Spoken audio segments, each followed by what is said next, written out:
টকা দিয়া নাই ৰাইজক ৰাম ঠগন নিৰ্বাচন অনুষ্ঠিত নহওঁতেই ৰাইজক ঠগিলে নিৰ্বাচনৰ প্ৰাৰ্থীয়ে ইয়াতে পইচা বহুত মানুহ আছে লাখ লাখ মানুহ আছে পইচা দিয়া নাই এজন মানুহ 400 দিব কৈছে গুটেবিলাক পইচা লৈ গৈছে 500 টকাকৈ দিম বাইকবিলাক লৈ আহিবা বুলি কৈছিল 500 টকাৰ আশাত পঞ্চায়ত প্ৰাৰ্থীৰ নিৰ্বাচনী ৰেলীত উপস্থিত হৈছিল শ শ বাইক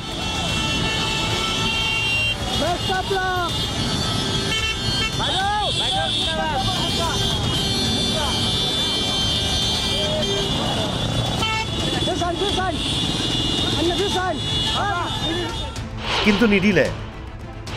তাৰ পিছতে 500 টকাৰ প্ৰলোভন দি মাতি অনা প্ৰাৰ্থীগৰাকীৰ সমৰ্থকক প্ৰহাৰ ঝগড়া হৈ আছে এইটো পইচা লৈ জোৰতাত পইচা দি চাই পলাই গ'ল কিছুমান মানুহ দিছে আৰু কিছুমান মানুহ দিয়া নাই আমি পোৱা নাই কিমান টকাকে 500 টকাৰ বিনিময়ত আহিছিলে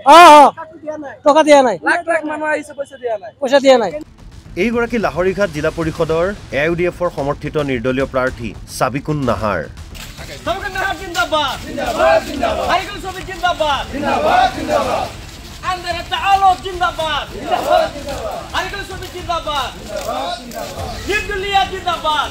অভিযোগ অনুসৰি সাবিকুন নাহাৰৰ নিৰ্বাচনী বাইক ৰেলীৰ বাবে সমৰ্থকক বাইক লৈ আহিবলৈ দিছিল প্ৰাৰ্থীগৰাকীৰ সৈতে থকা একাংশ সমৰ্থকে প্ৰতিখন বাইকৰ বিপৰীতে 500 টকাকৈ দিম বুলি প্ৰতিশ্ৰুতি দিছিল সেই 500 টকাৰ আশাত সমৰ্থকসকলে বাইক লৈ আহিছিল ঠিকেই কিন্তু বাইক ৰেলীৰ পিছত একাংশক টকা দি আন একাংশক নিদিয়াকৈ টকা দিয়াৰ দায়িত্বত থকা লোকজন পলাই যায়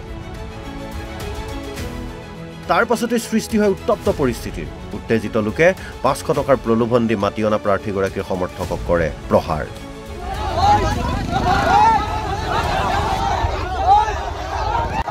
ইয়াতে পইচা বহুত মানুহ আছে লাখ লাখ মানুহ আছে পইচা দিয়া নাই এজন মানুহ 400 দিব কৈছে গুটেবিলাক পইচা লৈ গৈছে ভালগুৰি পঞ্চায়ত জিলা পৰিষদ বহুত মানুহ কণ্টেক্ট কৰি আহিছে লাখ লাখ মানুহ পইচা দিব 500 দিব বুলি কৈছে এতিয়া গুটেবিলাক সন্ধিয়া টাইমৰ পৰা মৰ্নিঙৰ পৰা আহিছো এতিয়া পইচা দিয়া নাই এতিয়া বহুত মানুহ গুচি গৈছে পইচা দিয়া নাই পুরা সাপোর্ট আসলাম তার মানে আধা মানুষের পয়সা দিছে আধা মানুষের কিছু দিছে না আমরা নিজের পকেট থেকে খাইয়া তার পাশে দৌড় পারতাম আমরা কি রুমি দেয়া লাগছে নাকি কিছু দেয়া নাই এর পাশে এত রোগ আমরা ধরি তার পাশে কিনো যায় নাই আমরা বিল্লার পাশে দৌড়াম বিল্লা জন করে 1000 করে দিতেছে বিল্লার পাশে লাহৰীঘাটৰ পৰা জহিৰুল ইছলামৰ ৰিপৰ্ট অসম লাইভ 24